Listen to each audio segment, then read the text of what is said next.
This week on the podcast, our 4-hour workweek success story, some of the challenges we're facing with scaling our business, and our Thailand tropical adventure. I've put together a free video series about how you can outsource your business to the Philippines. Find that at tropicalmba.com. Click on the link, Outsource to the Philippines. Let's get moving.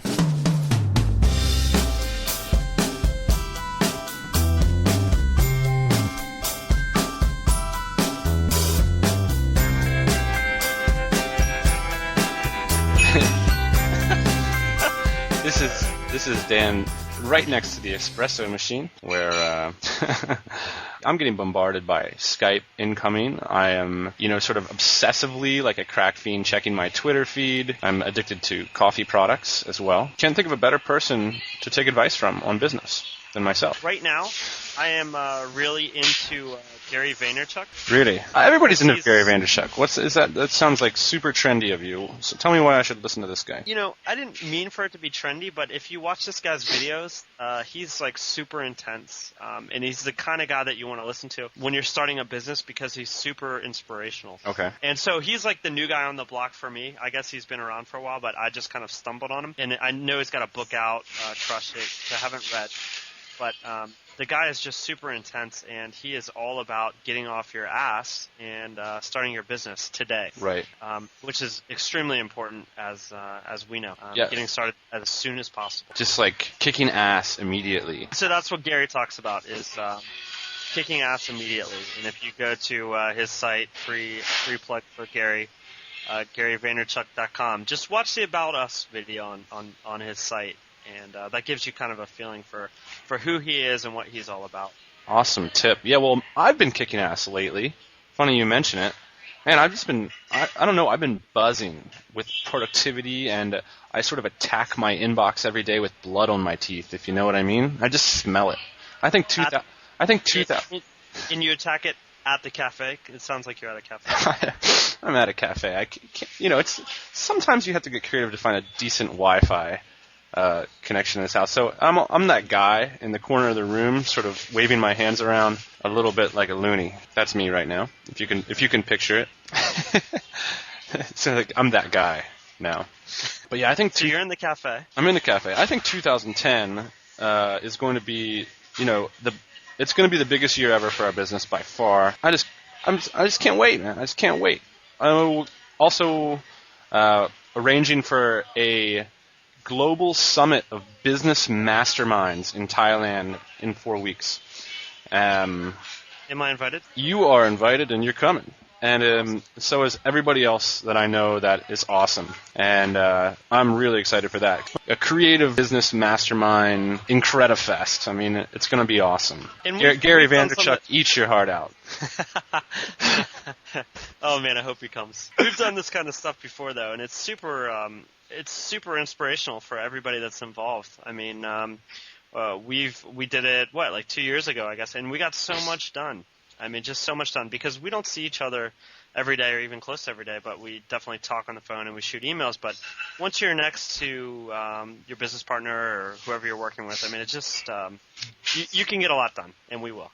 And especially like when you're launching new initiatives and products or companies, or it's just like that first ride of inspiration and enthusiasm, and I think we got a lot of that coming up. So, for me, it's, at a certain point in your business, you have to stop pinching pennies when it comes to inspiration, and you have to invest, and you have to invest in your time to be around people like Gary Vaynerchuk, if that means going to a conference, if that means flying halfway across the world to sit in a tiki hut and drink fruit smoothies and like make it happen, then it's worth the money. So what are we talking about today? Let's get started. How long you think it takes, and then we're going to also talk about how long it actually takes. Okay. I know when we started our first business, we thought in the first year we were going to be trotting the globe millionaires, right? I mean, yeah. That was the thought, right? Is well, a year from now, we can just eat moon pies and act like we're Keith Richards. That is still, I think, an excellent goal. There's nothing wrong with moon pies and acting like Keith Richards. I'm still going for that, and still doing a little bit of that, I might add. You should ask me about that on a future podcast. Or maybe it's not appropriate for this audience, but I pulled together some dates concrete dates about the business we started together. We haven't really gone over our story, but one interesting story between Ian and I is we both read the 4-Hour Work Week the same weekend, or about within the same time frame, within the same week. And I remember the next weekend we got together on San Diego Harbor and wrote down our first set of dreamlines. And That's right. I have a list of dates that might be interesting for the audience. It was interesting for me. So this is, right now, we're recording this on December 15th, 2009. I read the 4-Hour Work Week in late June 2007. July 3rd, 2007, I bought my first business domain name. At this point, I just think the internet is cool. I don't know much about it, and I don't know what WordPress is. On July 24th, I wrote myself an email that says, make sure you keep track of business expenses as separate from personal expenses. So, you just got to start somewhere, people, So, 8/21/2007, logo contest. Now, how about that? Our first logo contest. It's almost kind of like the ceremonial moment in every new business idea is when you go to SitePoint or 99 Designs or wherever we're doing it now, elogocontest.com, and you get kicked off on that logo. That's kind of... And we probably split that $100 expense, too. I can't really remember if that's how it went down, but... That first $50 out the pocket, it's like, man, I'm never going to see that. And this is still the time when like $50 for me meant like movies and beer and stuff, and my mindset's starting to change. I'm starting to think, well, I'm going to pay some guy for a logo. I couldn't even believe it at the time. Right. Here's the interesting moment, and I remember when this happened. I don't know if you do it. 10/2/2007. We are at brunch in San Diego, and kind of like rapping about the business and like how it was going to work out and everything. We had put up, as Tim Ferriss suggested in his book, a fake product sales page. And the product we were selling was, I think it was like a $550 product. So we had put a lot of effort into this sales page. And yes. I remember having a wonderful scramble at the Cantina there in San Diego, which I'd recommend to any San Diego resident. You got to make it out to the Cantina in Pacific Beach. Yes.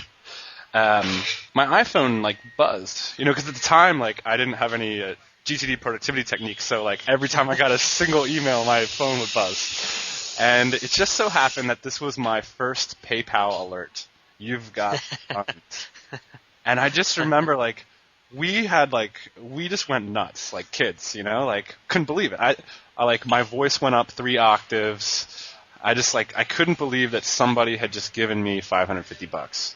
That's really what it was. Is somebody decided to give us money for the first time, and we didn't have to get hired to do it, right? Like I didn't have to go on an interview and make money that way, Incredible. And the final milestone I have listed here is October 15th, 2007. It's over 2 years ago. Our first product got on the first page of Google, probably like number 9 or 8 spot. And I remember you just kicked me an email. I was on vacation at the time, and you just said, look, we're on the first page kind of thing. And so there's a couple things. I think one of the things that our business last month had a huge month, and we're buzzing from that. And it's fun to kind of like look back. Like, where did all this start? Like, it's really starting to pick up momentum and speed. I get the impression that a lot of people who read the 4-Hour Work Week or whatever, they kind of have this attitude like, working's bad, or like this kind of stuff just like falls from the air, comes from nowhere. And maybe for some people it does, but I want to impress upon the audience that, well, we have an email dated back from March 2007. That was when our first product concept came up. Basically, from March 2007 until the date right now, 2009, this business has been the biggest thing in my life. And it's been, up until I quit my job, it was every single night after work, sometimes lunch breaks, always weekends. It infused me with purpose, like defined how I spent my time. And let's talk about how long that went on for. I think we both worked for at least 7 to 8 months, while we were working other jobs. So that's something to really impress on people, is that you're going to have to bootstrap it for a while, unless you've got a couple mountains of cash sitting around. Yeah, I mean, I remember pulling each other like down after work, like, all right, we're gonna get like this healthy meal, for takeout or whatever, and we're gonna like sit at this dinner table and we're gonna work for 4 hours tonight, and we're gonna like get this stuff done. And that was like every night. And it's just to say that, it is not always, it's not easy in my experience to take people's money from them, and it takes a lot of work. And also, like, as someone who is taking people's money, there's a huge responsibility that comes with that. Our path was inspired by Tim Ferriss, but like I said, I read The 4-Hour Workweek and never worked more in my life after having read that book. My 40-hour weeks went to 100-hour weeks the second I read that book. And yeah, and we still work a lot. I mean, I would say that we've maybe cut it back a little bit just because we've got other people helping us to roll the ball, but me personally, I'm not interested at this time in my career, in my life, only working 4 hours a week. Right. I think I'm really interested in putting the hammer down when I can. And, these are some really good years for me personally. So, for all you guys out there that aspire to work only 4 hours a week, I think that's great. But that's not the only way to do it, right? Yeah, and it's difficult to find examples of people who've really built something successful on that kind of schedule. This is just a commentary to show you like the inside of some guys who like read the book, implemented the theories, built businesses, and like the reality of how it works is that and I'm sure it was the reality for how Tim built his BrainQuicken business too, is that he spent a couple years like working his tail off to really create a quality business. And I think that for me, if you can find a way to hack that, more power to you. But if any guru out there is like trying to sell you on like that's a bullshit approach, all I know is that it's an approach that I see time and time again, and it's one that works. Paul Graham even talks about it. You gotta create extraordinary value, and that means you have to create extraordinary work. And for us, it's meant years and years of work, and 2 years. And there's a lot more to go, but I think that the kind of value that it's brought to our life is, it's totally changed my life. I have 100% freedom of my time. I can take off 2 weeks starting when I put these headphones down, and no one's going to say a word. And I've done it in the past. Right. And I know you have too. I know you've taken off to Mexico, you've flown across the planet, and why not? Because when you work that hard, you get to enjoy the spoils too. Right, and I think later on in the podcast we'll start to talk more about the spoils, and we'll also talk about the vision for the spoils, because the reason we started this business was so we could experience some of those spoils. And absolutely, I think we're not building ourselves jobs here. We're building ourselves assets, and I think that's critical. Let's move on to the next topic. So some of the challenges that we're having in scaling right now, and we're not talking about scaling walls, literally. Right? We're talking about scaling our business. So we're going through a bunch of new hires, I know, right now in the Philippines. Yeah. Tell me a little bit about those and how we're coordinating those, being such a young company. Well, the first thing is like, there's the biggest challenge in scaling for me is deciding when to hire, and what for, and like how to ensure that that's going to be like a productive, meaningful job for someone.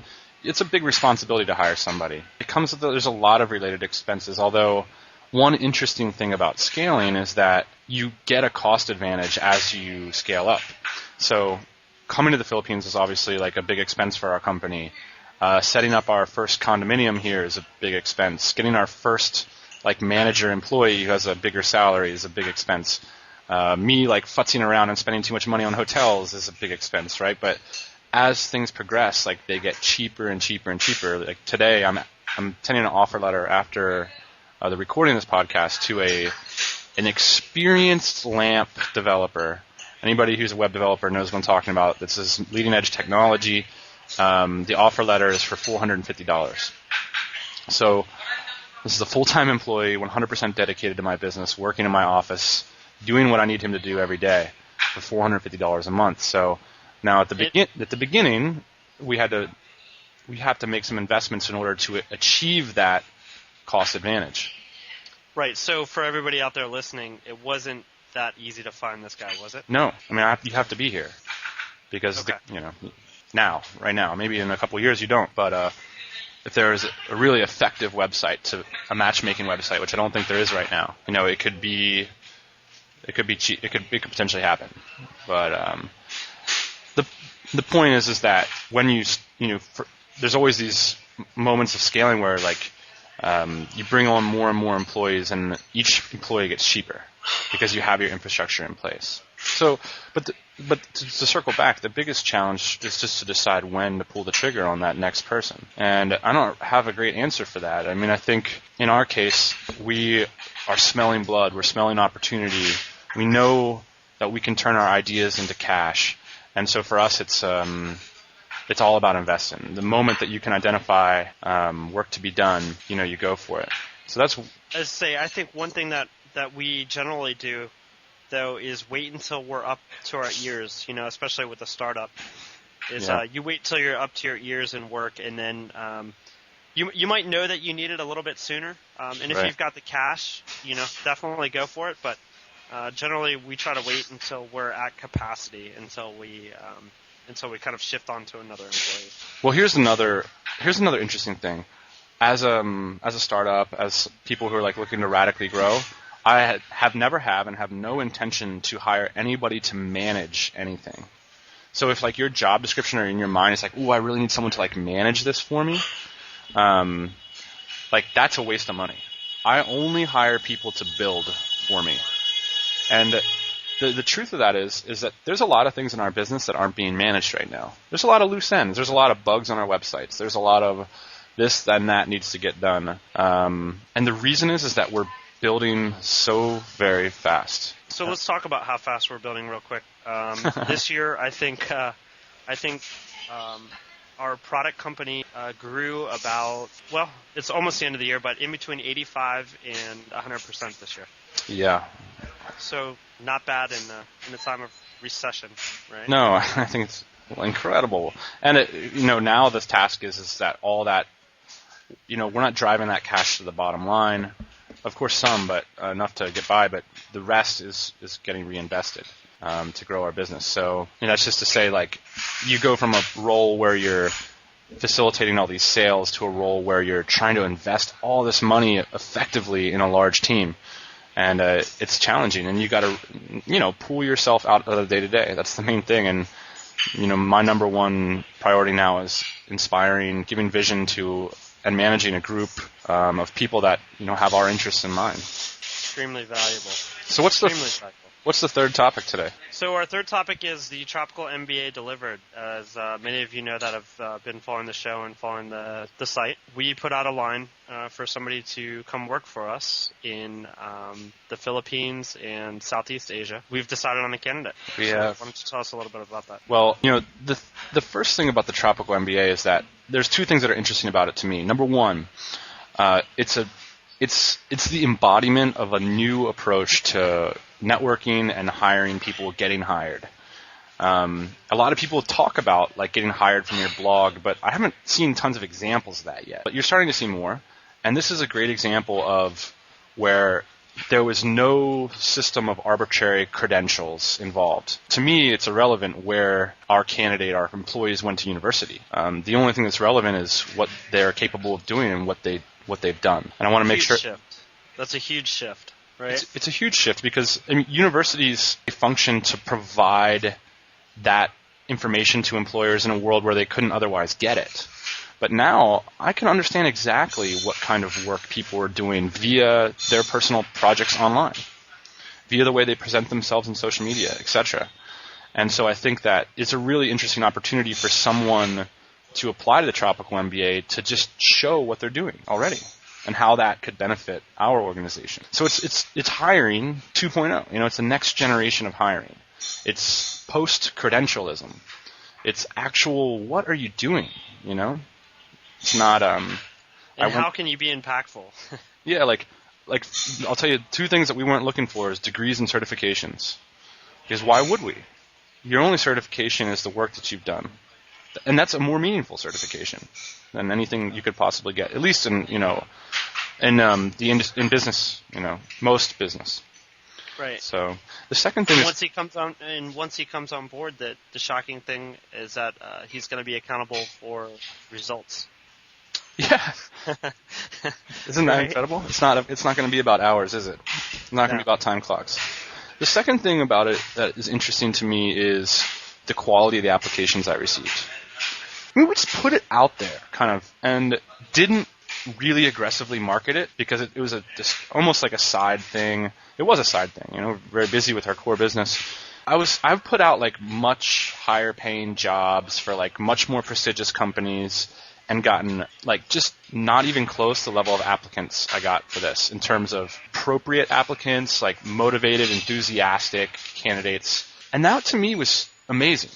I guess when I did this, I didn't really believe that it was going to work out that great. I just kind of thought, well, maybe we'll get some. Then when I realized that I've gotten more quality applications for this job than any job I've ever hired for in the past. And I've hired for a lot of jobs, for a lot of well-paying jobs.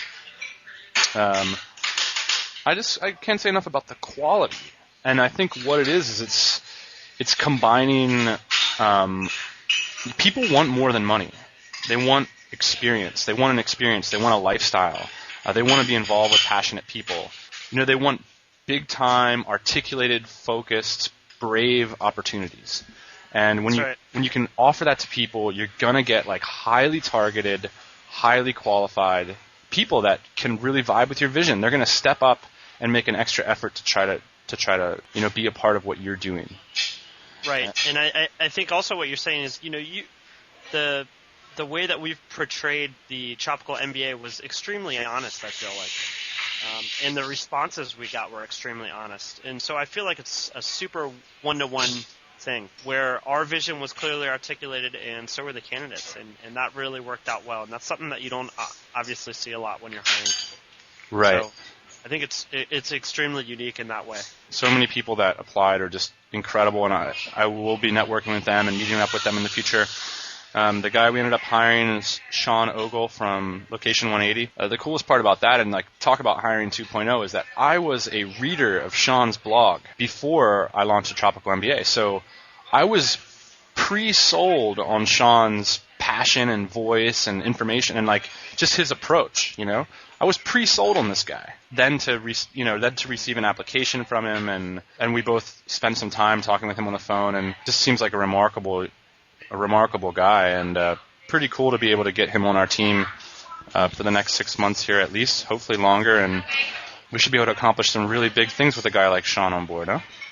Yep, I think so. We're both looking forward to it. Cool. So anyway, thanks to everybody, all the listeners who supported, passed on the Tropical MBA. I know a lot of people helped us spread the word. Thank you so much for that. And you should see, hopefully you'll subscribe to the Tropical MBA feed as well.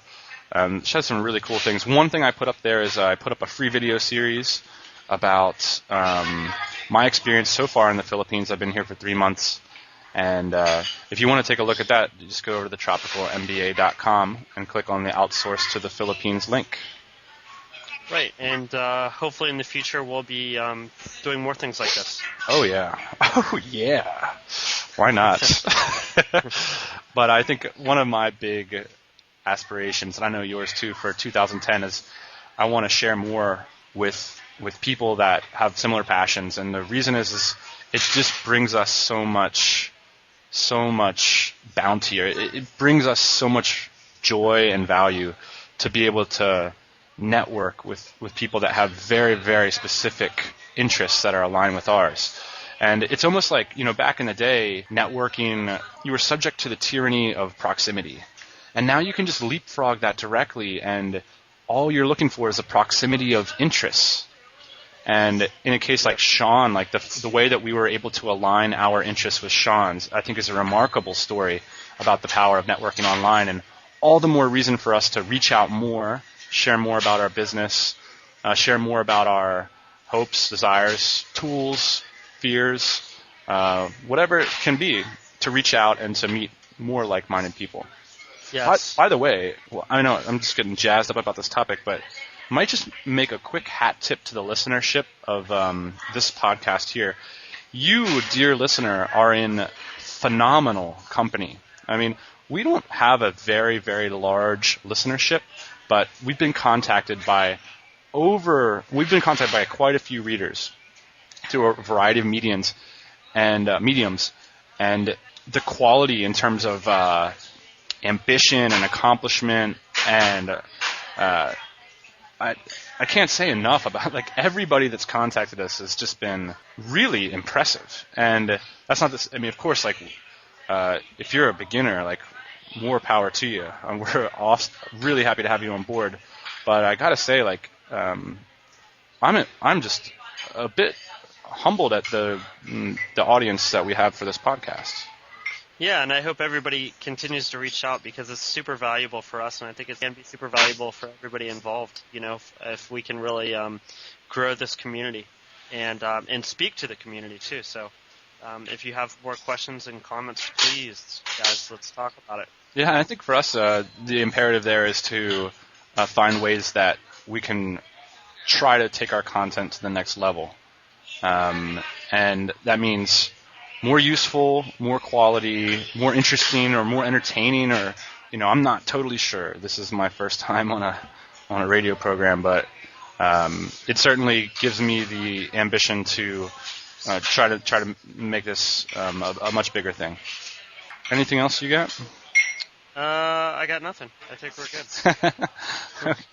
All right. Thanks for giving me a ring there from. Tell me where you're at and what it's like. San Diego. San Diego, California. I'm in San Diego, and it just rained this last week for the first time in probably 6 or 8 months. Wow. I think. So had to replace the old windshield wipers and get out the old umbrella. And I am Dan from very hot today and sunny Manila. I am looking forward to our live podcast from the Super Duper Business Thailand Summit, which is coming up in a couple of weeks here. So get your plane tickets, kiddies. It's going to be exciting. Very cool. All right. Well, Talk Dan. to you next time. Hey, podcast listeners. Thanks for joining us. Always good to have you. Don't be shy. We've got a mailing list, lifestylebusinesspodcast.com. Get signed up, and we'll keep you up to date on everything we're doing.